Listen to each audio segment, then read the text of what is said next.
Hello. चलिए भैया, सभी को राम राम, जय श्री महाकाल, गुड मॉर्निंग, राधे राधे। चलिए, नमस्कार साथियों, मैं कुमार विनय स्वागत करता हूं आप सभी का आपके अपने रोजगार विद अंकित के इस ऑनलाइन प्लेटफॉर्म पर। जैसा कि आप सभी जानते हैं दोस्तों, आज हमारा सेकंड डेमो है रेल रक्षक बैच का, जो कि आरपीएफ, एसआई और कांस्टेबल के लिए आप लोगों के लिए बनाई गई है। ठीक है, इसमें आपको समय समय पर बहुत सारी चीजें क्लासेस चलाई जा रही है। मैं अगर यहां पर आपको क्लासेस की बात करूं मेरे साथियों, तो आप सभी जानते हैं कि ये इसका टाइम टेबल है, जिसके अंतर्गत आपकी सुबह 9 बजे मैथ्स की क्लासेस चलाई जा रही है, आकाश सर ले रहे हैं। रीजनिंग की क्लासेस 10 बजे राहुल सर के द्वारा ली जा रही है, और इकोनॉमिक्स मैं आपके साथ में जोड़ रहा हूं।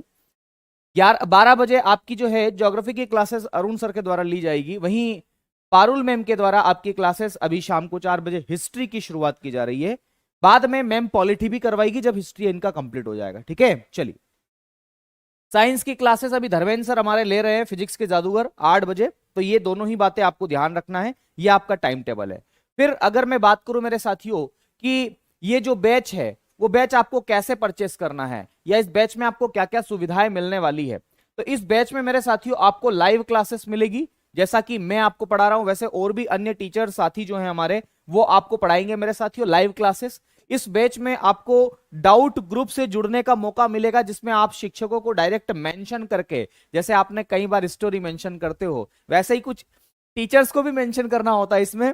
उसमें मेंशन करके आप मास्टरों से अपने सवाल पूछ सकते हो। इतनी अच्छी सुविधा मैंने आज तक कहीं नहीं देखी, जो कि यहां आरडब्ल्यू में है। फिर क्लास नोट्स पीडीएफ आपको मिलेगी, जो मैं पढ़ाऊंगा बोर्ड की पीडीएफ वो भी मिलेगी। इसके साथ में एक बच्चा पीडीएफ लिख करके हैंड राइटर आपको वो भी देगा, वो भी आपको मिलेगी, है ना। मॉक टेस्ट की सुविधा आपको मिलेगी, और सारी की सारी फैकल्टीज जो है वो हमारी एक्सपीरियंस फैकल्टीज है। ध्यान रखिएगा, टीचर्स वास्तव में अपने आप में बहुत मेहनत करते हैं दोस्तों, आप लोगों के लिए मेहनत करते हैं। फिर अगर आपसे ये प्रश्न हो आपका कि भैया कोर्स को खरीदे कैसे, तो कोर्स को खरीदने के लिए कुछ नहीं, बेसिकली आपको हमारा आरडब्ल्यू का एप्लीकेशन डाउनलोड करना होगा। इस एप्लीकेशन में पेड क्लासेस पर जाना आप, है ना, या फिर कहीं आपको ऊपर ये मैसेज दिखे तो उस पर भी क्लिक कर सकते हो। उसी के साथ फिर आपको बाय नाउ पर क्लिक करना है, और फिर अप्लाई कूपन पर क्लिक करना है। RPF20 कूपन अप्लाई करना, पे ऑनलाइन कर देना। अकाउंट से आपकी अकाउंट से 20% कम होकर के पैसा कट जाएगा, 639 रुपए, और आप इस कोर्स का आनंद ले पाओगे। ये बेसिक सी बातें हैं जो मैंने आपको बताई है, बताना जरूरी है, ताकि आप बेहतरीन तरीके से इनके बारे में जान करके फिर आगे निर्णय लें। अभी पढ़ें, आज और डेमो है, कल और डेमो है ना। तो 28 को डेमो हो चुका है, 29, 30 2 दिन और डेमो लीजिए साथियों। उसके बाद फिर अपना सोचिएगा कि क्या करना है, क्योंकि आपके भविष्य का सवाल है ना। और यकीन मानना, ये जो 639 रुपए है ना, ये आपके भविष्य को खराब नहीं होने देंगे, बहुत आगे तक ले जाएंगे, है ना, इतना विश्वास करना। आइए बिना देरी के अब हम शुरुआत करते हैं इसकी मेरे साथियों। क्या कुछ खास बात है इसके बारे में, वो जरा हम बात करते हैं। ठीक है, तो मैंने कल आपको अर्थव्यवस्था के प्रकारों के बारे में बताया था। आपको याद होगा, अर्थव्यवस्था के प्रकार हम लोग पढ़ रहे थे, जिसे हम टाइप्स ऑफ इकोनॉमी के नाम से भी जानते हैं।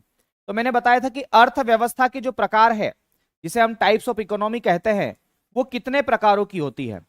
तो अर्थव्यवस्था के प्रकारों को हमने दरअसल 3 भागों में बांटकर देखने की बात करी थी। तो अर्थव्यवस्था के प्रकार, अगर टाइप्स ऑफ इकोनॉमी की हम बात करें दोस्तों, मैं शॉर्ट में लिखना थोड़ा ज्यादा पसंद करता हूं, लेकिन बोलता अंग्रेजी में भी हूं, थोड़ा ध्यान रखना। हालांकि मैं पीडीएफ का यूज भी करूंगा ताकि आपको दिक्कत ना आए, लेकिन मेरी सलाह ऐसी है कि पीडीएफ का यूज करना इकोनॉमिक्स के लिहाज से ठीक नहीं होगा, लेकिन अगर जरूरी होगा तो मैं जरूर यूज करूंगा। जहां रट्टाफिकेशन की बात आएगी वहां पर जरूर यूज करूंगा। तो ध्यान रखिएगा, अर्थव्यवस्था के प्रकार की अगर मैं बात करूं तो इसे आप अंग्रेजी में टाइप्स ऑफ इकोनॉमी कहते हैं। टाइप्स ऑफ इकोनॉमी, थोड़ा सा कल का रिपीटेशन होगा, सॉरी, माफी चाहूंगा आपसे अगर आपको ऐसा लगता हो कि सर रिपीटेशन हो रहा है। तो मेरा कर्तव्य है कि मैं आपको बताऊं, और मैं हमेशा ऐसा ही करूंगा। जो भी हमारी नेक्स्ट क्लासेस रहेगी, उस क्लासेस में मैं प्रीवियस क्लासेस को रिवीजन करवाते हुए आगे बढ़ूंगा। ठीक है, और मैं क्या, सारे टीचर्स यही करेंगे, ध्यान रखना। तो ध्यान रखें, टाइप्स ऑफ इकोनॉमी की हम बात करें तो हमारे इकोनॉमी को या किसी भी देश की अर्थव्यवस्था को दरअसल 3 भागों में बांट करके देखा जाता है। पहला भाग जो है मेरे साथियों, वो मैंने कल बताया था, अंतर संबंधों के आधार पर अर्थव्यवस्था, है ना। मैंने बताया था कि इंटर रिलेशन कैसे हैं किसी भी 2 इकोनॉमी के। तो अंतर संबंधों के आधार पर अर्थव्यवस्था, अंतर संबंधों के आधार पर, मैं अंग्रेजी में नहीं लिखूंगा, इसको मैं कल बता चुका था। तो अंतर संबंधों के आधार पर देश की इकोनॉमी दरअसल दो प्रकार की होती है। देश की इकोनॉमी कितने प्रकार की होती है? बोले दो प्रकार की होती है गुरुजी। मैं अंग्रेजी में नहीं लिख रहा हूं, है ना, कल बता दिया था, on the basis of inter relation. तो अंतर संबंधों के आधार पर देश की इकोनॉमी दो प्रकार की होती है। एक को हम कहते हैं खुली अर्थव्यवस्था, खुली अर्थव्यवस्था, और खुली अर्थव्यवस्था को हम अंग्रेजी में किस नाम से जानते हैं? Open economy. और एक होती है मेरे साथियों बंद अर्थव्यवस्था। वही एग्जाम्पल आपको याद आ गया होगा, मेरी बाल्टी क्यों यूज की, बस समझ जाओ उसी बात से। न काहू से लेना न काहू को देना, इस प्रकार की अर्थव्यवस्था कौन सी है मेरे साथियों? बंद अर्थव्यवस्था। और मैंने अपने दोस्तों को फोन लगाया, भाई कार चाहिए, उसने कहा ले जा भाई ले जा, है ना, उसे हम कहते हैं खुली अर्थव्यवस्था। ये बात आपको ध्यान रखना है। अगर मैं आपसे पूछूं कि लिबरल पॉलिसी किसमें अपनाई जाती है, उदारवादी नीति किसमें अपनाई जाती है, तो ध्यान रखिएगा उदारवादी नीति जो है वो खुली अर्थव्यवस्था में अपनाई जाती है। ठीक है, ध्यान रखना एक और बात, अगर मैं कहूं संरक्षणवादी नीति, कंजर्वेटिव पॉलिसी किसमें अपनाई जाती है, तो वो बंद अर्थव्यवस्था में अपनाई जाती है। बड़ा सिंपल सा कॉन्सेप्ट है।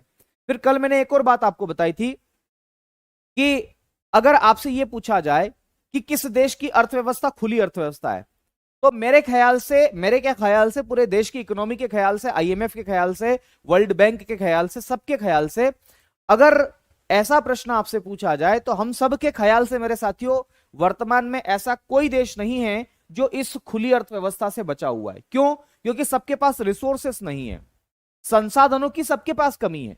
मैं एक एग्जांपल बताऊं कि मेरे पास घर है, बंगला है, मां है, सब कुछ है, लेकिन मेरे पास में संसाधन भी है, मान लेता हूं कि संसाधन भी है, लेकिन सच बताऊं तो मेरे पास कार नहीं है।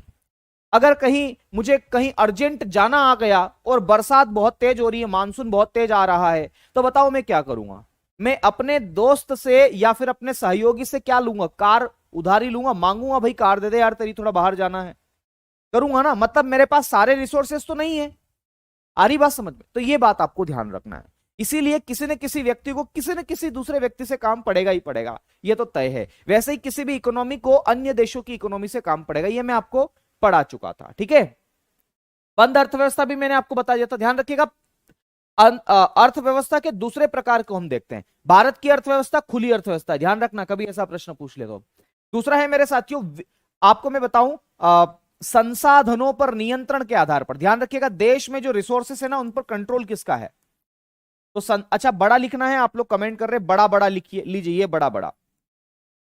तो दूसरा है मेरे साथियों, संसाधनों पर नियंत्रण के आधार पर अर्थव्यवस्था। संसाधनों पर नियंत्रण, जो देश के अंदर संसाधन है ना, मैंने कल बताया था संसाधन के बारे में, जो देश में संसाधन है उन पर कंट्रोल किसका है? तो संसाधनों पर नियंत्रण के आधार पर अर्थव्यवस्था। संसाधनों पर नियंत्रण के आधार पर अर्थव्यवस्था। तो इसको मैं अंग्रेजी में क्या लिखूंगा? On the basis of control of resources. ध्यान रखिएगा, on the basis of control on resources. तो रिसोर्सेस पर कंट्रोल किसका है? आ रही बात समझ में? रिसोर्सेस पर कंट्रोल किसका है? अगर रिसोर्सेस पर कंट्रोल, ध्यान रखना, अगर किसी देश में रिसोर्सेस पर कंट्रोल किसका है? सरकार का है, तो इसका मतलब है उस देश की अर्थव्यवस्था को समाजवादी अर्थव्यवस्था भी हम कहते हैं, है ना, समाजवादी अर्थव्यवस्था। और दोस्तों आपको बताते हुए मुझे खुशी होती है कि इस समाजवादी अर्थव्यवस्था को मेरे पापा और एडम स्मिथ, जो कि फादर ऑफ इकोनॉमिक्स है, अर्थशास्त्र के पिता है, और मेरे कुछ दोस्त लोग भी, कलीग्स भी, वो सब इसको क्या कहते हैं अंग्रेजी में? Socialistic economy. Socialistic economy, socialistic economy. तो ध्यान रखना, अगर संसाधनों पर किसका अधिकार है? सरकार का अधिकार है, तो उस देश की अर्थव्यवस्था को हम लोग क्या कहेंगे? उसे हम कहेंगे सरकार का अधिकार है, तो उस देश की अर्थव्यवस्था को हम कहेंगे समाजवादी अर्थव्यवस्था। आ रही बात समझ में? तो यह बात जरूर याद रखना है। फिर से बोल रहा हूं, बहुत इंपॉर्टेंट बात है। क्या बात है? अगर संसाधनों पर नियंत्रण, अगर रिसोर्सेस पर कंट्रोल किसी देश की इकोनॉमी में गवर्नमेंट का है, इसका मतलब उस देश की इकोनॉमी कैसी है? समाजवादी अर्थव्यवस्था है। ठीक है, बात करूंगा इसके बारे में, डोंट वरी, करेंगे चर्चा। अभी तो इधर देखो, अगर किसी देश की इकोनॉमी में, ध्यान रखना, रिसोर्सेस पर, वहां देश की जो रिसोर्सेस है, संसाधन है, अगर उस पर कंट्रोल प्राइवेट सेक्टर का है, निजी क्षेत्र का है, भाई मेरा है, मेरे पापा का हो सकता है, मेरे पड़ोसी का हो सकता है। अगर वो कंट्रोल कर रहे हैं उस देश की इकोनॉमी का, तो ध्यान रखिएगा उस देश की अर्थव्यवस्था को हम पूंजीवादी अर्थव्यवस्था कहते हैं, कैपिटलिस्टिक इकोनॉमी कहते हैं। ठीक है, कैपिटलिस्टिक इकोनॉमी, तो इसे हम कहते हैं पूंजीवादी अर्थव्यवस्था। पूंजीवादी अर्थव्यवस्था क्या होती है तू बताएंगे हमारे साथियों को। तो पूंजीवादी अर्थव्यवस्था, और पूंजीवादी अर्थव्यवस्था को हम अंग्रेजी में किस नाम से जानते हैं? तो इसे हम कैपिटलिस्टिक इकोनॉमी के नाम से जानते हैं। कैपिटलिस्टिक इकोनॉमी, कैपिटलिस्टिक इकोनॉमी हम इसे कहते हैं। हाँ, मैंने अभी आपको बताया कि अगर किसी देश के संसाधन पर निजी क्षेत्र का नियंत्रण है तो उस देश की अर्थव्यवस्था को क्या कहते हैं? पूंजीवादी अर्थव्यवस्था कहते हैं। तो यह निजी क्षेत्र का नियंत्रण है। ठीक है, कोई दिक्कत किसी को नहीं ना? चलिए अगली बात करते हैं। अगर किसी देश की अर्थव्यवस्था में मेरे साथियों अगर संसाधनों पर नियंत्रण जो है वो किसका है, पता चले कि किसी देश में सरकार भी और निजी क्षेत्र दोनों ही कंट्रोल कर रहे रिसोर्सेस को। अच्छा, ऐसा कोई देश बता सकते हैं जिसमें संसाधनों पर कंट्रोल या रिसोर्सेस पर कंट्रोल गवर्नमेंट का और प्राइवेट सेक्टर दोनों का हो?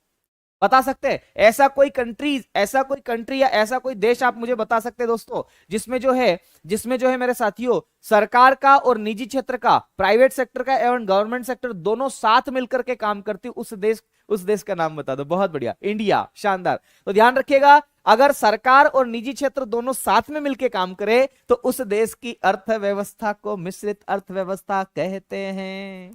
क्या कहते हैं? मिश्रित अर्थव्यवस्था कहते हैं।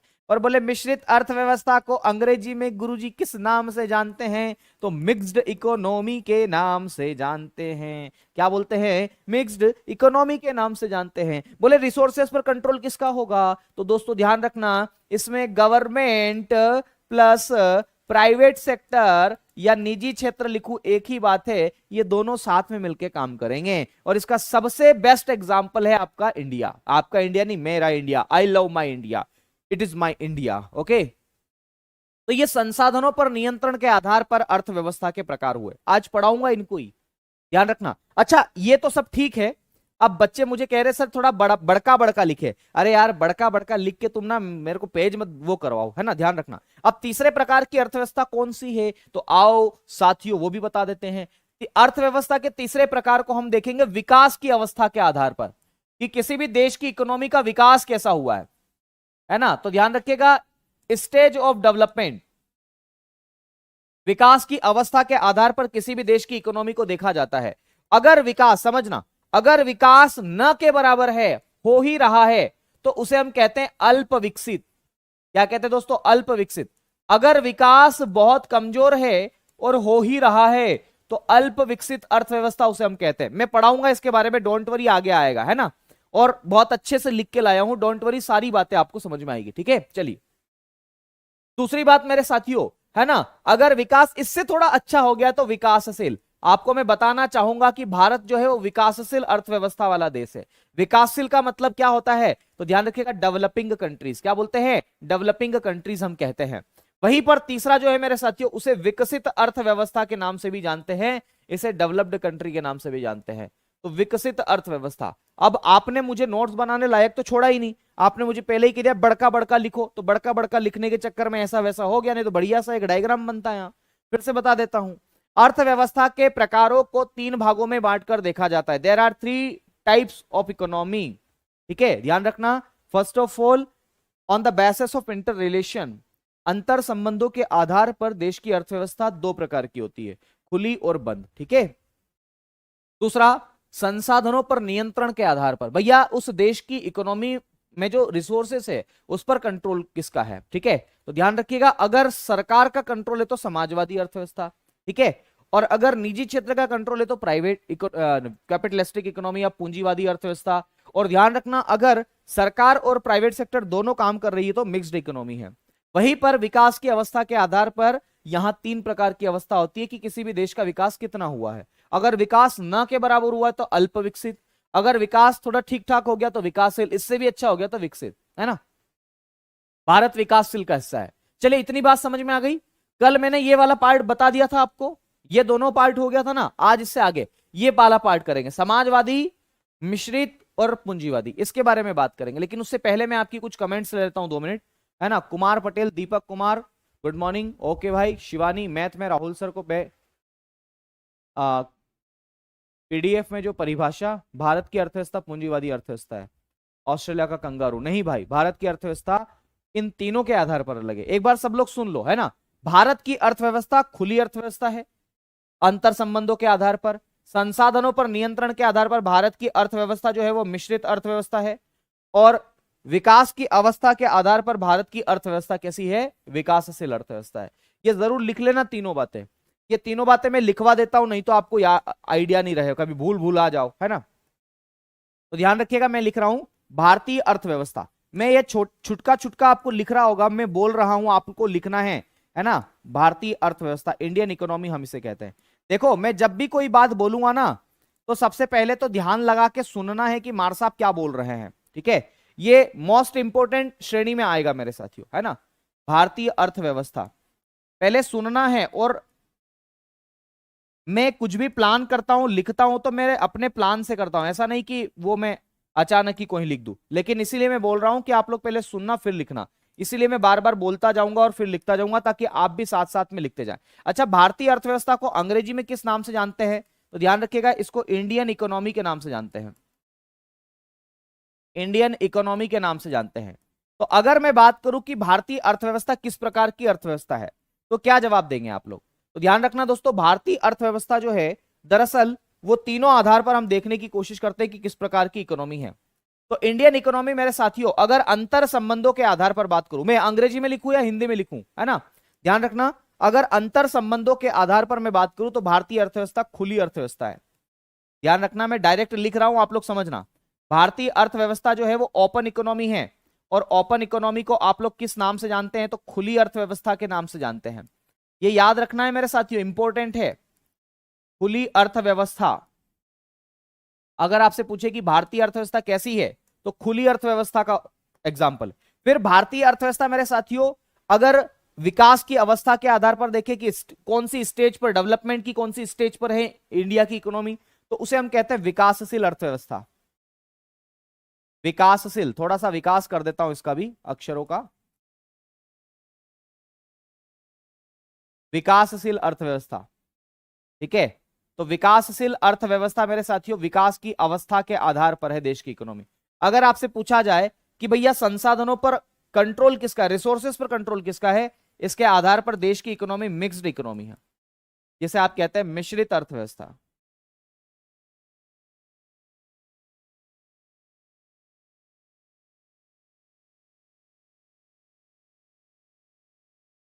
मिश्रित अर्थव्यवस्था, ये तीनों ही बातें याद रखना है। अगर किसी को दिक्कत आए तो खुली अर्थव्यवस्था को हम लोग इंग्लिश में किस नाम से जानते हैं, ओपन इकोनॉमी के नाम से जानते हैं, ठीक है। वहीं पर विकासशील को आप लोग किस नाम से जानेंगे, तो डेवलपिंग इकोनॉमी हम इसे कहते हैं, डेवलपिंग इकोनॉमी, डेवलपिंग, अभी डेवलप कर ही रही है। और मिश्रित, मिश्रित को आप लोग किस नाम से जानते हैं, तो मिक्स्ड इकोनॉमी के नाम से जानते हैं, मिक्स्ड इकोनॉमी के नाम से आप इसे जानते हैं। तो ये भारत की अर्थव्यवस्था है। अब देखो, मुझे आपको क्या पढ़ाना था, मुझे आपको ये चीजें पढ़ानी है, संसाधनों पर कंट्रोल किसका है, ठीक है। आओ जरा संसाधनों पर किसका कंट्रोल है ये देखते हैं। भैया, संसाधनों पर कंट्रोल के आधार पर देश की इकोनॉमी को तीन भागों में बांट करके देखा जाता है, समाजवादी, पूंजीवादी, मिश्रित। एक सिंपल सी परिभाषा में मैं आपको इसका आंसर देने की कोशिश करता हूं, सुनना जरा। अगर आप लोग मुझसे ज्यादा अगर बोर्ड पीडीएफ देखोगे तो पढ़ नहीं पाओगे, सिंपल सी बात है, मुझे पता है। मैं पीडीएफ नहीं लाता हूं, इसका कारण ही यह है कि आप पीडीएफ को पढ़ने लगोगे, फिर मास्टर की तो फिर वैल्यू ही नहीं है ना। पर मैं आपसे यही कहना चाहूंगा कि दोस्तों, मैं जब तक एक एक लाइन ना पढ़ दूं, मैं जब तक आपको वो चीज समझा ना दूं, तब तक प्लीज, अगर ठीक ठाक तरीके से पढ़ना है तो आप केवल यहीं पर पढ़िएगा, ठीक है। ये बात आपको ध्यान रखना, मेरी बातों पर ध्यान रखिएगा। खैर, मैं समाजवादी अर्थव्यवस्था की बात करूंगा।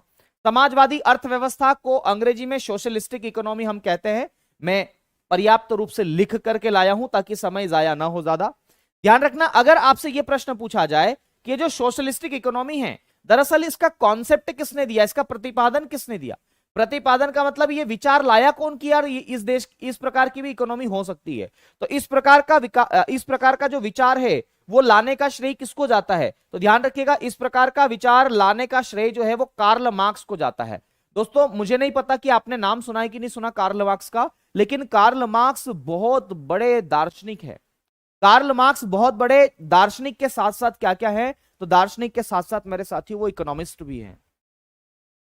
और इन्होंने दरअसल इंसान को दो वर्गों में बांट करके देखा, कहा कि एक तो शोषक वर्ग है, एक शोषित वर्ग है, जिसको बोलते हैं एक हैव्स है, एक हैव्स नॉट है। मतलब गरीब मजदूर जो है मेरे साथियों वो कैसा है, शोषित वर्ग है। बोले वो हमेशा दूसरे के कंट्रोल में रहता है, मतलब मेहनत करता है वो दूसरों के लिए। मेहनत किसके लिए करता है, दूसरों के लिए करता है ताकि वो आगे बढ़े, ऐसा ये कहते हैं। लेकिन ध्यान रखना है, ठीक है, आप रो क्यों रहे हैं यार, ऐसा मत करो, ठीक है। चलिए, तो ये आपसे अगर पूछा जाए कि समाजवादी अर्थव्यवस्था का प्रतिपादन या इसकी अवधारणा किसने दी, तो कार्ल मार्क्स ने दी। ये मोस्ट इंपोर्टेंट बात है, ये प्रश्न कई बार पूछा जाता है, ध्यान रखना। कार्ल मार्क्स की एक पुस्तक भी है मेरे साथियों, इनकी एक पुस्तक है, उस पुस्तक का नाम क्या है, तो उस पुस्तक का नाम है मेरे साथियों दास कैपिटल। ये इंपॉर्टेंट बात है, कार्ल मार्क्स की एक पुस्तक है मेरे साथियों जिसका नाम क्या है, दास कैपिटल है। और दास कैपिटल को आप किस नाम से जानते हो, तो समाजवाद की बाइबिल के नाम से जानते हो। ये बेसिक सी बातें मैंने बताई मेरे साथियों। देखो क्या क्या बातें मैंने बताई, मैं आपको यहां पर पुनः एक बार उस बात को लिखवा देता हूं कि मैंने क्या क्या बताई।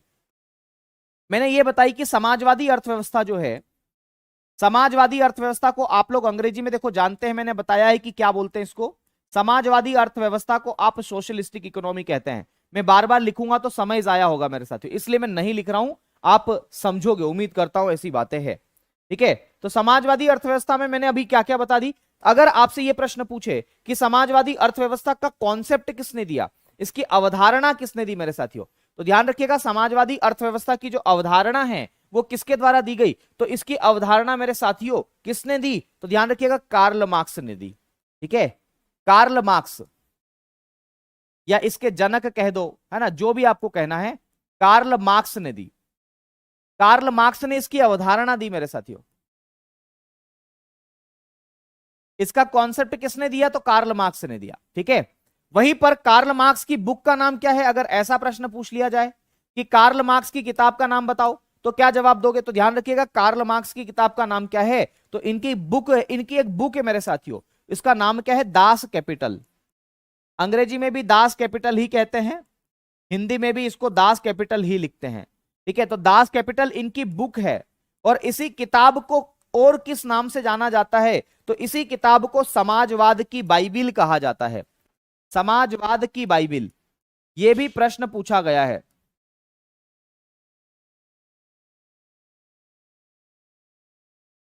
समाजवाद की बाइबिल कहा जाता है, इस पुस्तक को समाजवाद की बाइबिल कहा जाता है, यह बात ध्यान रखना। बेटा मैं अंग्रेजी में भी लिख कर लाया हूं यार, आपको पीडीएफ से नहीं पढ़ना है, अब यहां अंग्रेजी में भी लिखूंगा तो आप खुद ही समझिए कि क्या होगा, है ना, यह बात ध्यान रखना। फिर अगर आपसे पूछा जाए कि, अगर आपसे यह प्रश्न पूछा जाए मेरे साथियों कि ये जो समाजवादी अर्थव्यवस्था है दरअसल ये किस देश से हमने अपनाई है, तो ध्यान रखिएगा हमने इसकी प्रेरणा, इसका मोटिवेशन कहां से लिया, तो ध्यान रखना समाजवादी अर्थव्यवस्था की जो प्रेरणा है हमने, इसका जो मोटिवेशन है वो कहां से लिया, या कहां से, किस देश से अपनाई हमने, तो ध्यान रखिएगा इस सोशलिस्टिक इकोनॉमी को हमने एडॉप्ट किया आपका सोवियत संघ रूस की इकोनॉमी से।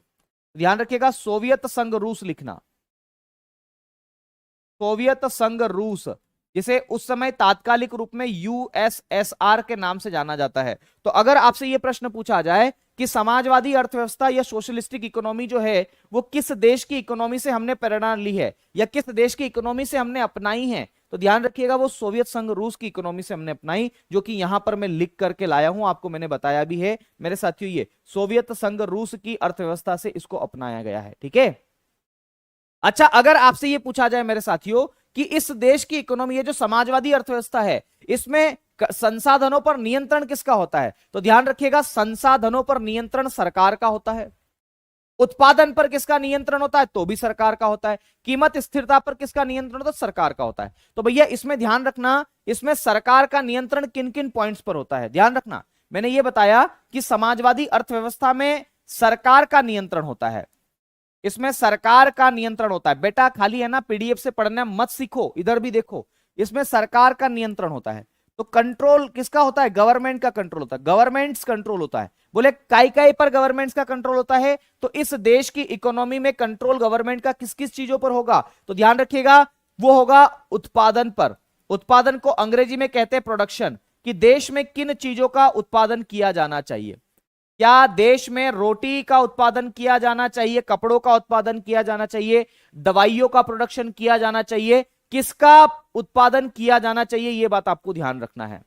ठीक है, तो अगर किसी देश की इकोनॉमी में किस चीज का उत्पादन करना है, यह निर्णय कौन लेगी, तो यह भी गवर्नमेंट लेगी। अच्छा, उत्पादन के अलावा उस वस्तु का, चाहे किसी का भी रोटी, मुझे बताओ सरकार का उद्देश्य क्या है? जनता का कल्याण करना है, या फिर मुझे टैबलेट देना है, या फिर मुझे मोबाइल गैजेट्स और ये सब देना है? तो सरकार का उद्देश्य है सभी लोगों का कल्याण करना, पूरी जनता का कल्याण करना, पूरे देश की इकोनॉमी का कल्याण करना। यह बात आपको ध्यान रखना है। तो वही बात मैंने आपको यहां पर बताई है। अच्छा, और किस किस पर नियंत्रण होता है मेरे साथियों? तो ध्यान रखिएगा, वितरण पर भी नियंत्रण होता है, किसको कितना बांटना है ना, तो सरकार का ही नियंत्रण होता है। किस पर? वितरण पर भी। तो वितरण का मतलब होता है डिस्ट्रीब्यूशन। वितरण को हम लोग किस नाम से जानते हैं? डिस्ट्रीब्यूशन के नाम से जानते हैं। डिस्ट्रीब्यूशन,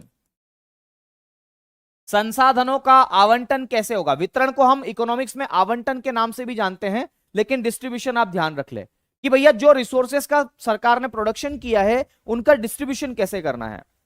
जैसे सरकारी अस्पताल, सरकारी दवाई बना दी, उदाहरण समझना। एग्जाम्पल यह है कि सरकार ने गवर्नमेंट जो दवाइयां है, मेडिसिन है, उसका निर्माण कर लिया। अब उन दवाइयों को किस किस को देना है, कैसे देना है, वो वितरण भी कौन करेगी? ये गवर्नमेंट करेगी। और उन दवाइयों की कीमत कितनी रखनी है, उन दवाइयों की प्राइस कितनी रखनी है, यह भी निर्णय कौन करेगी? ये गवर्नमेंट करेगी। तो तीसरा बिंदु याद रखना, कीमत स्थिरता, प्राइस डिटर्मिनेशन। इसको अंग्रेजी में क्या बोलते हैं? प्राइस डिटर्मिनेशन, कीमत स्थिरता हम इसे कहते हैं। तो दो तीन बातें मैंने आपको बताने की कोशिश की, इसको अंग्रेजी में भी लिख देता हूं, इसको प्राइस डिटर्मिनेशन कहते हैं। प्राइस डिटर्मिनेशन, प्राइस डिटर्मिनेशन कहते हैं। कीमत स्थिरता, ये भी कौन काम करेगी? तो ये गवर्नमेंट ही काम करेगी। ये सारी बातें आपको ध्यान रखना है मेरे साथियों, ठीक है, ये सारी बातें आपको ध्यान रखना है। तो ये दो तीन बातें मैंने बताई मेरे साथियों। क्या क्या बताई समाजवादी में? पहली बात, इसका कॉन्सेप्ट किसके द्वारा दिया गया? तो ध्यान रखना, कार्ल मार्क्स ने दिया। कार्ल मार्क्स की बुक का नाम क्या है? दास कैपिटल है। इसी किताब को समाजवाद की बाइबिल भी कहा जाता है, बाइबिल ऑफ सोशलिज्म जो हम कहते हैं अंग्रेजी में। समाजवादी अर्थव्यवस्था किस देश से अपनाई गई? तो सोवियत संघ, रूस, जिसे यूएसएसआर के नाम से जानते हैं, वहां से अपनाई गई है। ठीक है, इस समाजवादी अर्थव्यवस्था में मतलब किसका नियंत्रण होता है संसाधनों पर? तो सरकार का नियंत्रण होता है। बोले किन किन चीजों पर होता है? तो उत्पादन पर होता है। उत्पादन का मतलब प्रोडक्शन, क्या उत्पादन करना है यह भी रोजगार विद अंकित विक्रम जाट। भाई बार बार कमेंट मत करो, पर्याप्त है, उसी में अपडेट कर लेना जो चीजें अपडेट आए। ठीक है, ध्यान रखना, सरकार का नियंत्रण उत्पादन पर होगा। किन चीजों का उत्पादन करना है, कैसे करना है, कौन सी विधि अपनानी है, ये सारा का सारा, कौन सी मेथड हम यूज करेंगे, वो सारा का सारा प्लान जो है कौन करेगा? तो गवर्नमेंट करेगी। फिर वितरण, उसका डिस्ट्रीब्यूशन, अलोकेशन कैसे करना है, उसका अलोकेशन कैसे करना है, तो ये भी कौन डिसाइड करेगा? ये भी आपके सरकार के द्वारा डिसाइड किया जाएगा। कीमत कितनी रखनी है, उसकी प्राइस कितनी रखनी है, ये भी कौन डिसाइड करेगा? तो ये भी गवर्नमेंट ही डिसाइड करेगी। अच्छा, एक बात बताओ, इतनी सारी बातें अगर गवर्नमेंट डिसाइड कर रही है तो इसका उद्देश्य क्या, इसका ऑब्जेक्टिव क्या है? आखिर क्या इसका ऑब्जेक्टिव है? आपको क्या लग रहा है इसका उद्देश्य क्या हो सकता है? सरकार क्यों ऐसा करना चाहती है? इसका उद्देश्य, गवर्नमेंट का ऑब्जेक्टिव क्या है? तो मैं बात करता हूं उद्देश्य की। बताइए इसका क्या क्या उद्देश्य है। तो देखो, मैं आपको कुछ बेसिक सी बातें बताता हूं, इसका ऑब्जेक्टिव क्या हो सकता है, क्यों सरकार ही प्रोडक्शन कर रही है, क्यों सरकार ही डिस्ट्रीब्यूशन का भी काम कर रही है, और क्यों सरकार ही मेरे साथियों ध्यान रखना वो कीमत भी बता रही है कि कितनी कीमत होनी चाहिए उसकी। इसका ऑब्जेक्टिव क्या है? तो सबसे पहला ऑब्जेक्टिव जो मुझे यहां पर दिखता है वो ये दिखता है मेरे साथियों, जनता का कल्याण करना। तो जनता का कल्याण करना, इसको मैं लिखता हूं जन कल्याण। इसको शॉर्ट फॉर्म में क्या लिखेंगे? जन कल्याण। और जन कल्याण को अंग्रेजी में किस नाम से जानते हैं मेरे भाई बंधु? तो इसे बोलते हैं पब्लिक वेलफेयर। Public welfare. अरे, भारत सरकार के द्वारा सरकारी अस्पताल और सरकारी स्कूल इसलिए खोले जा रहे हैं ताकि जनता का कल्याण हो। गरीब से गरीब व्यक्ति भी स्कूल जाकर के पढ़ लिख ले, गरीब से गरीब व्यक्ति भी अपने शारीरिक सुरक्षा का दायित्व संभाल सके, इसलिए सरकार ने गवर्नमेंट हॉस्पिटल बनवाए हैं। एमबीबीएस डॉक्टर जो है मेरे साथियों वहां पर रखे हैं कि भैया देखो गरीब व्यक्ति को कोई समस्या नहीं आनी चाहिए। दवाई भी रख दिए कि दवाई भी दे दो इनको, ये सारी सुविधाएं कर दी। तो पहला उद्देश्य है जन कल्याण। इसके बाद में दूसरा उद्देश्य क्या है, तो दूसरा गवर्नमेंट का उद्देश्य क्या होता है, ध्यान रखिएगा, दूसरा ऑब्जेक्टिव होता है आय का वितरण, डिस्ट्रीब्यूशन ऑफ इनकम हम इसे कहते हैं, आय का वितरण, आय का वितरण, आय का वितरण, या आय का वितरण की जगह ऐसा लिखो, आय का वितरण भी ऐसे हम लिख सकते हैं, ये भी सही आंसर है, लेकिन फिर भी आय और ऐसा लिखना, आय और संपत्ति, आय और संपत्ति की असमानता को कम करना,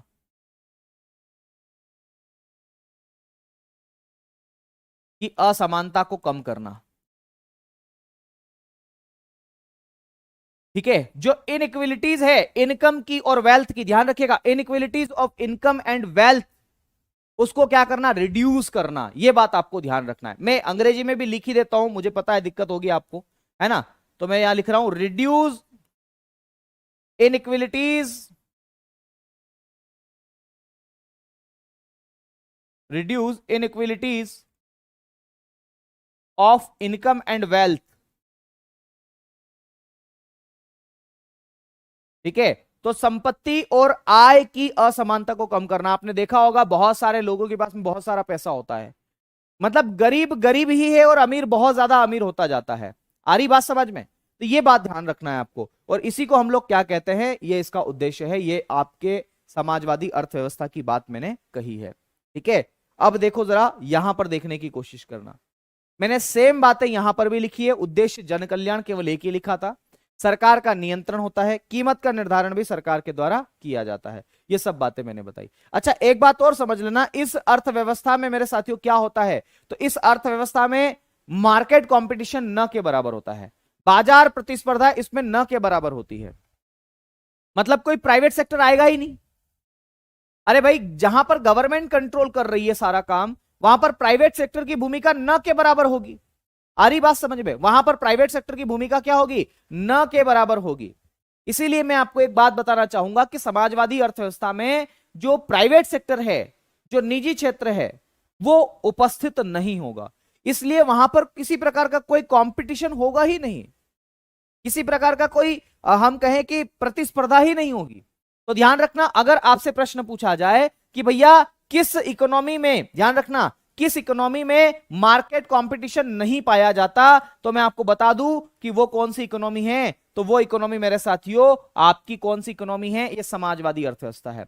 तो इसमें क्या नहीं होता, तो बाजार प्रतिस्पर्धा लिखा हुआ है ऐसे तो, लेकिन आप मानते नहीं हो, मुझसे ही लिखवाओगे, बाजार प्रतिस्पर्धा, और बाजार प्रतिस्पर्धा को हम लोग किस नाम से जानते हैं, तो इसको मार्केट कंपटीशन के नाम से जानते हैं, किस नाम से जानते हैं, मार्केट कंपटीशन, मार्केट कंपटीशन, थोड़ा सा स्पेलिंग देख लेना दोस्तों, है ना, मार्केट कंपटीशन का अभाव होता है, अभाव मतलब होता है मेरे साथियों कमी, लेक, तो ध्यान रखिएगा इसमें क्या होता है, बाजार अर्थव्यवस्था का क्या होता है, कमी होती है। मैंने कहा there is lack of market competition because the resources are controlled by the government.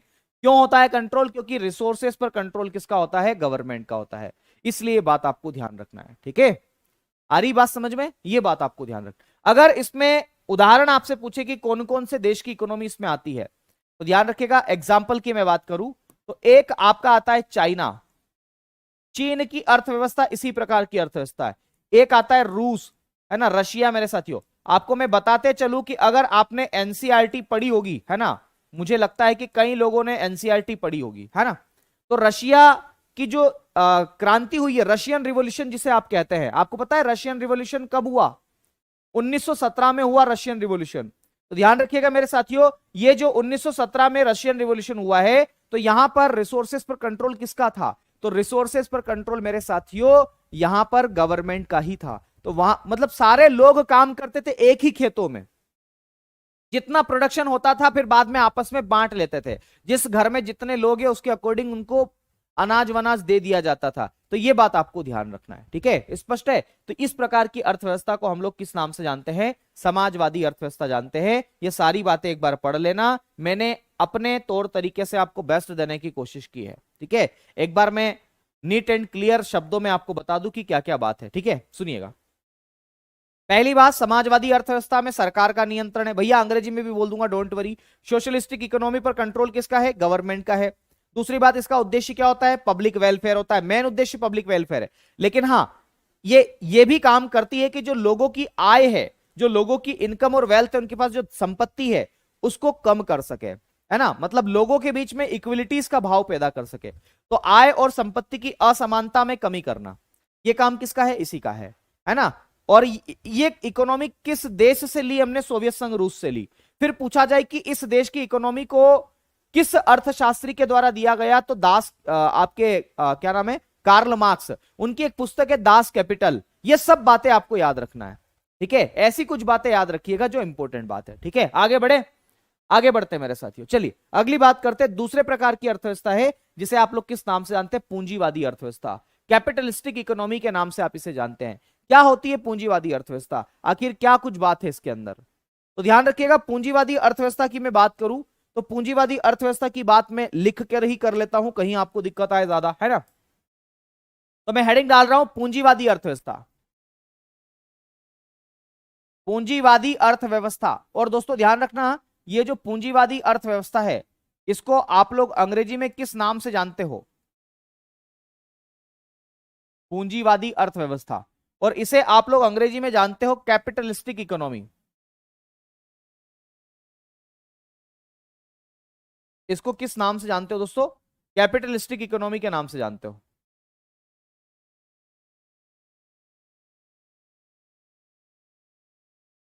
ठीक है ना, इसको जानते हैं कैपिटलिस्टिक इकोनॉमी।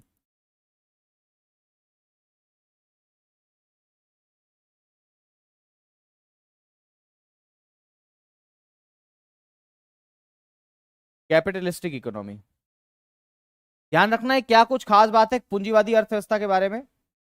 तो पूंजीवादी अर्थव्यवस्था के बारे में जो खास खास बातें उनके बारे में मैं यहां डिस्कस करता हूं। सबसे पहली बात मेरे साथियों, इसमें कंट्रोल किसका होता है? तो इसमें प्राइवेट सेक्टर का कंट्रोल होता है। बोले किन किन चीजों पर कंट्रोल होता है? तो ध्यान रखिएगा, नियंत्रण। सबसे पहला मैं लिखूंगा नियंत्रण। नियंत्रण किसका होता है मेरे साथियों? तो नियंत्रण को हम कहते हैं कंट्रोल। तो इसमें जो कंट्रोल होगा वो किसका होगा? प्राइवेट सेक्टर का होगा, निजी क्षेत्र का होगा। मैं यहां लिख रहा हूं निजी क्षेत्र का कंट्रोल होगा। बोले किन किन चीजों पर होगा? तो बस उन्हीं चीजों पर होगा जो हमने पिछली बार लिखा था। बोले कौन कौन सी चीजें गुरुजी? तो ध्यान रखिएगा, किस देश में किस चीज का प्रोडक्शन करना है।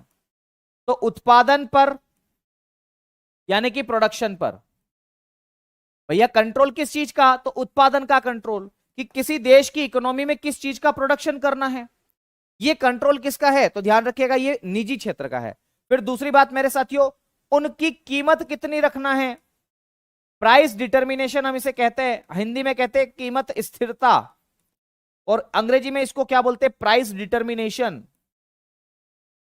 प्राइस डिटर्मिनेशन, भैया किसी भी संसाधन की, किसी भी कमोडिटी की कितनी कीमत रखना है, ये भी कौन डिसाइड करेगा? तो ये भी जो है वो आपके पूंजीवादी अर्थव्यवस्था या प्राइवेट सेक्टर ही, निजी क्षेत्र ही क्या करेगा? डिसाइड करेगा मेरे साथियों। ठीक है, ये बात आपको ध्यान रखना है, ये इसके कंट्रोल होता है। तो प्रोडक्शन पर कंट्रोल होगा मेरे साथियों। कीमत स्थिरता कौन करेगा? कीमत का निर्धारण कौन करेगा? तो यही करेगा। ठीक है, फिर अगली बात मेरे साथियों, ये जो इकोनॉमी है पूंजीवादी अर्थव्यवस्था, ये दरअसल हमें किस व्यक्ति के द्वारा दी गई? तो इसकी अवधारणा जो है मेरे साथियों, ध्यान रखना, इसका जो कॉन्सेप्ट है वो हमने किस व्यक्ति से लिया? तो इसकी अवधारणा मेरे साथियों फादर ऑफ इकोनॉमिक्स जिसे हम कहते हैं, इसकी अवधारणा जो है वो फादर ऑफ इकोनॉमिक्स से ही ली गई है। बोले कौन है ये फादर ऑफ इकोनॉमिक्स? तो ऐसा मत पूछना, क्योंकि अब आप इकोनॉमी पढ़ रहे हो, इनका नाम तो आपके जुबान पर होना ही चाहिए। उनका नाम है मेरे साथियों, ध्यान रखना, उनका नाम है एडम स्मिथ। एडम स्मिथ नाम है उनका। तो एडम स्मिथ नाम जरूर याद रखना। अगर आपसे पूछा जाए कि पूंजीवादी अर्थव्यवस्था को किस किस व्यक्ति के द्वारा प्रस्तुत किया गया, उसको प्रपोज किसने किया, तो ध्यान रखिएगा एडम स्मिथ ने किया। बोले एडम स्मिथ की किताब का नाम क्या है? अगर ऐसा पूछा जाए तो ध्यान रखिएगा, इनकी एक बुक है, इनकी एक किताब है मेरे साथियों। उस किताब का नाम क्या है? तो वेल्थ ऑफ नेशन है। क्या किताब का नाम है मेरे साथियों? Wealth of nation. Wealth of nation, ये इनकी किताब का नाम है। एडम स्मिथ की किताब का नाम क्या है गुरुजी? बोले वेल्थ ऑफ नेशन इनकी किताब का नाम है। ठीक है, ध्यान रखना। अगर आपसे पूछा जाए कि एडम स्मिथ किस प्रकार की इकोनॉमी का समर्थन करते हैं, तो वो भैया पूंजीवादी अर्थव्यवस्था का समर्थन करते हैं। ये बात भी आपको ध्यान रखना है। तो वेल्थ ऑफ नेशन, अगर आपसे ये पूछा जाए कि किताब कब लिखी गई थी, तो ध्यान रखिएगा 1776 में लिखी गई थी, है ना। 1776 में इनकी एक किताब आती है जिसका नाम क्या है, तो वेल्थ ऑफ नेशन है। मैंने अभी बताया कि इसमें जो कंट्रोल है वो निजी क्षेत्र का होता है, सारी बातें लिखी हुई है। और एडम स्मिथ को क्या कहते हैं, तो फादर ऑफ इकोनॉमिक्स कहते हैं। इन्हें अर्थशास्त्र का पिता कहा जाता है, इन्हें अर्थशास्त्र का पिता भी कहा जाता है। अर्थशास्त्र का पिता, अंग्रेजी में इसे कहते हैं फादर ऑफ इकोनॉमिक्स। ध्यान रखना, मैं बोल रहा हूं, यहां पर मैं लिख कर भी लाया हूं, लिखा हुआ है, जिसको दिक्कत आए ये लिखा फादर ऑफ इकोनॉमिक्स, है ना। अंग्रेजी वाले ध्यान रखना दोस्तों थोड़ा। तो फादर ऑफ इकोनॉमिक्स इसे हम कहते हैं। ठीक है, ये बात आपको ध्यान रखना है। फिर ध्यान रखना है इसका उद्देश्य क्या होता है, क्या आखिर उद्देश्य होता है। भैया प्राइवेट सेक्टर क्यों काम करेगा? अच्छा मुझे बताओ, मैं फ्रीगंज में अपनी लाइब्रेरी खोल के बैठा हूं, कारण क्या है? भैया मेरी भी एक लाइब्रेरी है फ्रीगंज में, फ्रीगंज उज्जैन में लाइब्रेरी है, जो लोग आसपास हैं वो ज्वाइन कर सकते हैं। ध्यान रखना, मेरा उद्देश्य क्या है भाई, मैं दुकान खोल के क्यों बैठा हूं, क्या कारण है मेरा? क्या मैं जनता का कल्याण करने बैठा हूं या फिर मैं अपना खुद का कल्याण करने बैठा हूं? आप ही बताइए क्या करना हूं मैं। तो ध्यान रखना, मैं जनता का कल्याण तो करूंगा, हो जाए अच्छी बात है, लेकिन कोई भी निजी व्यक्ति अगर मार्केट में शॉप खोल के बैठा है तो वो इसलिए नहीं बैठा है कि जनता का कल्याण हो जाए, पब्लिक वेलफेयर करने नहीं बैठा है, लाभ कमाने बैठा है। वो सोच रहा है कि मुझे इकोनॉमिक बेनिफिट मिले। तो ध्यान रखिएगा, इस प्रकार इस पूंजीवादी अर्थव्यवस्था का भी उद्देश्य क्या होता है, ऑब्जेक्टिव क्या होता है। तो इसका ऑब्जेक्टिव होता है, इसका उद्देश्य को अंग्रेजी में ऑब्जेक्टिव कहते हैं, है ना, ध्यान रखना। तो इसका क्या ऑब्जेक्टिव रहता है, तो इस अर्थव्यवस्था का ऑब्जेक्टिव रहता है पूंजीवादी का अधिकतम लाभ कमाना। अधिकतम लाभ, जितना ज्यादा हो सके उतना ज्यादा बेनिफिट कमा लो, अधिकतम लाभ कमाना, अधिकतम लाभ कमाना। और इसको अंग्रेजी में किस नाम से जानते हैं, तो मैक्सिमम बेनिफिट। तो ध्यान रखिएगा, मैक्सिमम बेनिफिट,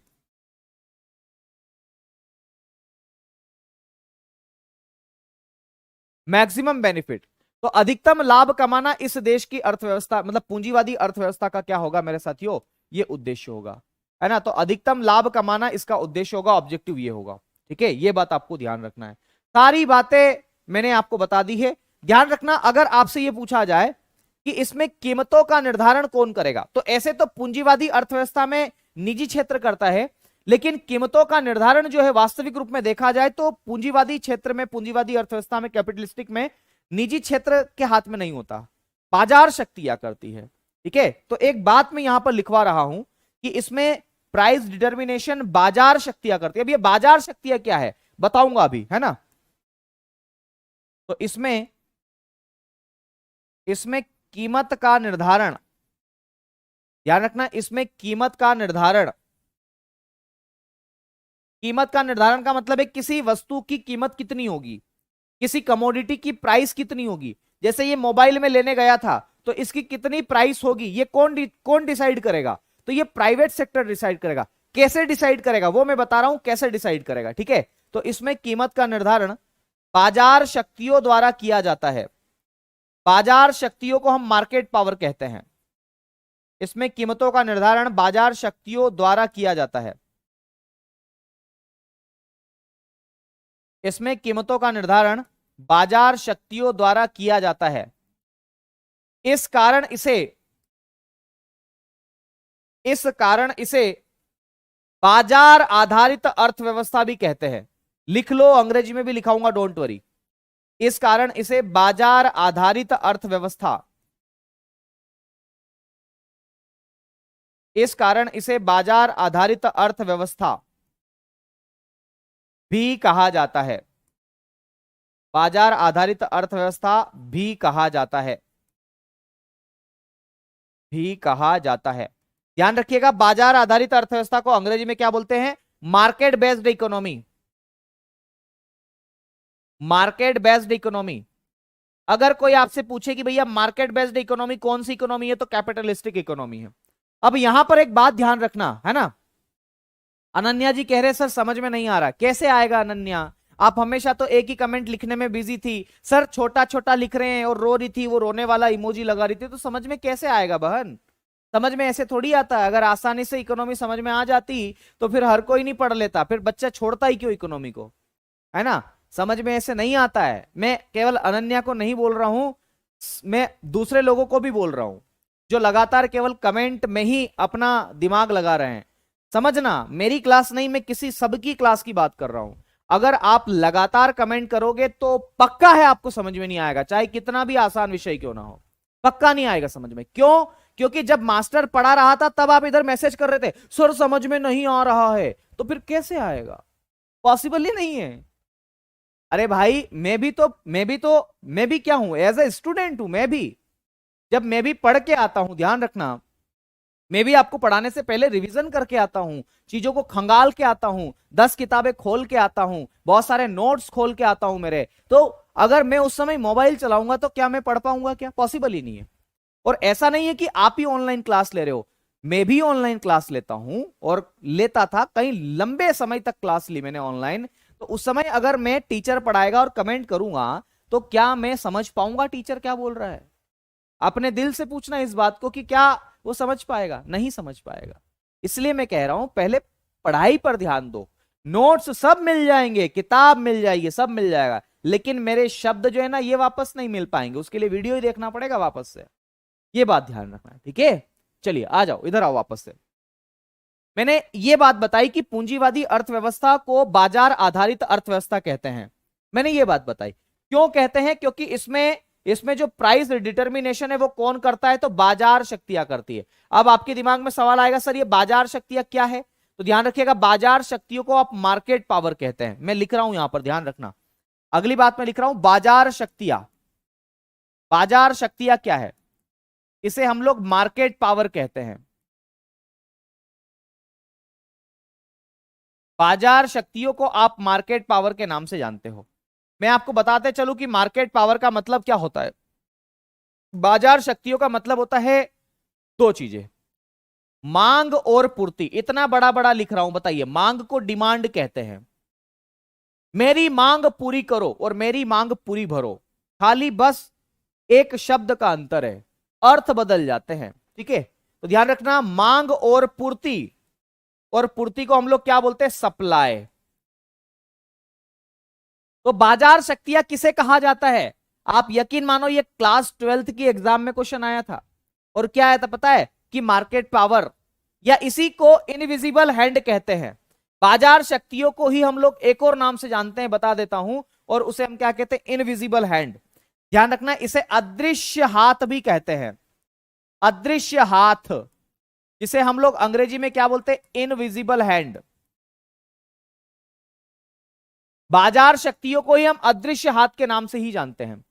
तो अगर पूछा जाए कि भैया बाजार शक्तियों या बाजार शक्तियों पर आधारित इकोनॉमी होने के कारण इसे हम क्या कहते हैं? तो बाजार आधारित अर्थव्यवस्था, मार्केट बेस्ड इकोनॉमी कहते हैं। क्यों? आखिर कारण क्या? इसका आंसर जान लो, उसके बाद ओवर करते हैं इसको। इसका आंसर यह है क्योंकि इसमें कीमत का जो निर्धारण है, ध्यान रखना, इसमें प्राइस जो है मेरे साथियों, प्राइस जो है वो कौन निर्धारित करता है? तो डिमांड एंड सप्लाई निर्धारित करती। कैसे? जरा ध्यान रखना, अगर किसी वस्तु की मांग, ध्यान रखना, अगर किसी वस्तु की मांग बहुत ज्यादा है, अगर किसी वस्तु की मांग बहुत ज्यादा है, मांग बहुत ज्यादा मतलब उसकी डिमांड मार्केट में बहुत ज्यादा है, और अगर वो मार्केट में अवेलेबल बहुत कम है, उसकी पूर्ति जो है मार्केट में, उसकी सप्लाई जो है वो बहुत कम है, तो अब आप ही बताइए उसकी प्राइस पर क्या प्रभाव पड़ेगा? उसकी कीमत पर क्या प्रभाव पड़ेगा? कीमत बढ़ेगी या कम होगी? इसका आंसर आप देंगे। मैंने कहा अगर किसी देश की इकोनॉमी में किसी भी वस्तु की मांग बहुत ज्यादा है और उसकी सप्लाई बहुत कम है, तो प्राइस पर क्या प्रभाव पड़ेगा? ये बता दीजिए। बढ़ेगा, प्राइस बढ़ेगा, बिल्कुल बढ़ेगा। फिर से बता देता हूं कैसे बढ़ेगा। मैं ये कहना चाहता हूं आप लोगों को, समझना, कोरोना काल का समय आपने सबने गुजारा होगा, देखा होगा। कोरोना काल में क्या होता था? कोरोना काल में, समझना, कोरोना काल में जो ऑक्सीजन सिलेंडर है उनकी डिमांड बहुत ज्यादा थी, ठीक है नहीं थी? लेकिन उनकी सप्लाई बहुत कम थी। तो बताओ, महंगे मिल रहे थे वो, तो उनकी प्राइस भी क्या होगी? बहुत ज्यादा होगी, है ना? बहुत ज्यादा हो। तो किस वस्तु की मांग, सॉरी ध्यान रखना, किस वस्तु की प्राइस कितनी होगी ये कौन डिसाइड करेगा? Market power. वहीं अगर दूसरी बात मैं करूं, और दूसरी बात यह कि अगर किसी वस्तु की डिमांड जो है, अगर किसी कमोडिटी की डिमांड जो है मेरे साथियों वो बहुत ज्यादा कम हो, अगर किसी वस्तु की डिमांड बहुत ज्यादा कम हो, उसकी सप्लाई मार्केट में बहुत ज्यादा हो, सप्लाई का मतलब होता है पूर्ति, आपूर्ति भी आप इसे कह सकते हैं। अगर किसी कमोडिटी की मार्केट में डिमांड बहुत कम हो, उसकी सप्लाई मार्केट में बहुत ज्यादा हो, तो मुझे बताओ वो सस्ती मिलेगी या महंगी मिलेगी? उसकी कीमत क्या होगी, उसकी प्राइस क्या होगी? आप ही बताइए। इसका आंसर भी आप ही देंगे तो आंसर मैं मतलब मैं सफल हो जाऊंगा कि हाँ मैंने जो पढ़ाया वो समझ में आ जाएगी। बताओ क्या होगा, बताओ क्या होगा मेरे साथियों? अगर मार्केट में डिमांड कम है किसी कमोडिटी की और मार्केट में सप्लाई बहुत है, तो बताओ उसकी कीमत क्या होगी? सस्ती होगी कि महंगी होगी? तो उसकी प्राइस कम हो जाएगी, वो आसानी से मिल जाएगी। दुकान वाला कहेगा ले जा भाई ले जा, आसानी से ले जा, बोले कोई दिक्कत नहीं ले जा। तो भैया मुझे बताओ डिमांड और सप्लाई ही तो प्राइस को डिटरमाइन कर रहे हैं ना। अरे और आसान में बताता हूं, मांग और पूर्ति ही तो कीमत बता रहे हैं कि किस वस्तु की कितनी कीमत होगी। बस अगर ये बता रहे तो यही तो जानना है। इसी को बोलते हैं, क्या बोलते हैं? बाजार आधारित अर्थव्यवस्था। तो इसमें दिक्कत कहां है पूंजीवादी अर्थव्यवस्था में? एक और बात ध्यान रख लो, ये बात यहां पर मैं बता रहा हूं, एक नीति है, दरअसल उस नीति को हम कहते हैं, किस नीति के नाम से जानी जाती है? वो अहस्तक्षेप की नीति। तो अगर आपसे पूछा जाए कि अहस्तक्षेप की नीति किसके द्वारा प्रस्तुत की गई, इसको हम लेजेस फेयर कहते हैं। अहस्तक्षेप की नीति, इसको अंग्रेजी में किस नाम से जाना जाता है? तो laissez fair, laissez fair policy हम इसे कहते हैं। तो ये एडम स्मिथ ने दी थी। अगर आपसे यह पूछा जाए कि लेजेस फेयर पॉलिसी किसके द्वारा दी गई, तो एडम स्मिथ के द्वारा दी गई। एडम स्मिथ ने इस पॉलिसी के बारे में बताया था, और इसमें यह बताया था अहस्तक्षेप मतलब ज्यादा इंटरप्शन नहीं होना चाहिए। किसका? गवर्नमेंट का। यह बात आपको ध्यान रखना है। तो अहस्तक्षेप की नीति पर आधारित कौन सी इकोनॉमी है? पूंजीवादी अर्थव्यवस्था, कैपिटलिस्टिक इकोनॉमी है। ध्यान रखिएगा, अहस्तक्षेप की नीति पर आधारित अर्थव्यवस्था। अगर आपसे कोई पूछे कि अहस्तक्षेप की नीति पर आधारित अर्थव्यवस्था, अर्थव्यवस्था कौन सी अर्थव्यवस्था है? तो पूंजीवादी अर्थव्यवस्था है। तो अहस्तक्षेप की नीति पर आधारित अर्थव्यवस्था कौन सी अर्थव्यवस्था है दोस्तों? पूंजीवादी अर्थव्यवस्था है। यह बात आपको ध्यान रखना है। और उदाहरण की अगर मैं बात करूं कि किन किन देशों में पूंजीवादी अर्थव्यवस्था है, तो सबसे बड़ा एक आपका देश है जिसका नाम क्या है? अमेरिका। संयुक्त राज्य अमेरिका जो है मेरे साथियों, यहां की जो इकोनॉमी है वो पूंजीवादी अर्थव्यवस्था है। जापान की जो इकोनॉमी है वो कैपिटलिस्टिक इकोनॉमी है। जर्मनी की जो इकोनॉमी है वो कैपिटलिस्टिक इकोनॉमी है। तो ये सारी बातें आज मैंने समाजवादी और पूंजीवादी के बारे में बात करी। उम्मीद तो मुझे थी कि मैं सारी बातें पढ़ा दूंगा, लेकिन नहीं पढ़ा पाया। अब कारण उसका जो भी हो, मैं मिश्रित भी लेकर के आया था, मैं विकास की अवस्था के आधार पर भी इकोनॉमी को लेकर के आया था, और हर बात में लिख करके आया था। मैंने खूब रात को मेहनत की थी, खूब पढ़ाई की थी मेरे साथियों, खूब पढ़ाई की थी, है ना। रात को 3 बज गई थी पीडीएफ बनाने में, लेकिन आपने उस पर पानी फेर दिया। कोई बात नहीं दोस्तों, आज के लिए इतना ही करते हैं। शेष वार्ता अब आपसे कल करेंगे। अब अगली क्लास है दोस्तों। तो कैसी लगी आपको क्लासेस? 3 डेमो लगातार लीजिएगा, मेरे विषय के, बाकी विषय के, और फिर आप निर्णय लीजिएगा। ठीक है, चलिए कोई आपका प्रश्न हो तो बता दीजिए, नहीं तो फिर क्लास को एंड करते हैं। ठीक है, मैं सारे पूरी पीडीएफ भेज रहा हूं, है ना। पढ़ के आइएगा जरूर, इसको पढ़ के आना। बाकी सब लोग ये पीडीएफ पूरी भेज रहा हूं, और कल इसी का पढ़ाऊंगा, मैं इसी में से पढ़ाऊंगा लगभग चीजें, है ना। लिखवा लिखवा के पढ़ाऊंगा, डोंट वरी। ठीक है, okay, thank you thank you thank you thank you सबको। Okay bye. देखो पढ़ो, मेरा यही कहना है कि जब तक नहीं पढ़ोगे मामला नहीं सेट होगा। पढ़ना आपको पड़ेगा, है ना। चलिए, नमस्कार, शुक्रिया।